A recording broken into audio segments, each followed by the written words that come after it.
ലണ്ടനിലെ ടാവിസ്റ്റോക്ക് സ്ക്വയറിലെ മഹാത്മാഗാന്ധി പ്രതിമയ്ക്ക് നേരെ നടന്ന ആക്രമണത്തെ ലണ്ടൻ മേയർ സാദിഖ് ഖാൻ അപലപിച്ചു.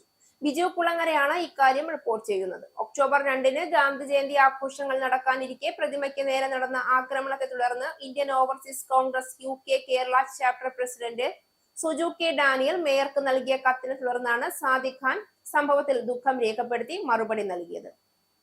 പ്രതിമയുടെ നശീകരണം പൂർണ്ണമായും അംഗീകരിക്കാൻ കഴിയാത്തതാണെന്നും സംഭവത്തെ തുടർന്ന് UKയിലെ ഇന്ത്യൻ സമൂഹത്തിനുണ്ടായ ദുഃഖത്തിനും വേദനയ്ക്കും ഹൃദയപൂർവ്വം ക്ഷമ ചോദിക്കുന്നുവെന്നും മേയറുടെ ഓഫീസ് മറുപടി നൽകി. ലണ്ടനിൽ മഹാത്മാഗാന്ധിയുടെ പ്രതിമ സന്ദർശിക്കുന്ന അനേകം ആളുകൾക്കുണ്ടായ വൈകാരിക ബന്ധത്തെ മേയറും ഓഫീസും ഗൗരവമായി മനസ്സിലാക്കുന്നുവെന്നും മറുപടി കത്തിൽ പരാമർശിച്ചിട്ടുണ്ട്. പ്രതിമയ്ക്കുണ്ടായ നാശനഷ്ടം വരുത്തൽ ഒരു ക്രിമിനൽ പ്രവൃത്തിയാണെന്നും മെട്രോപൊളിറ്റൻ പോലീസ് സംഭവത്തെ അതീവ ഗൗരവത്തോടെ കാണുന്നുവെന്നും അന്വേഷണം പുരോഗമിച്ചുകൊണ്ടിരിക്കുകയാണെന്നും മേയറുടെ ഓഫീസ് അറിയിച്ചു. അന്വേഷണത്തിന്റെ പുരോഗതിയെക്കുറിച്ച് മെറ്റ് പോലീസ് കമ്മീഷണറും മുതിർന്ന നേതൃസംഘവും പങ്കെടുക്കുന്ന യോഗങ്ങളിൽ മേയർ ചർച്ച നടത്തുമെന്നും ഓഫീസ് അറിയിച്ചിട്ടുണ്ട്.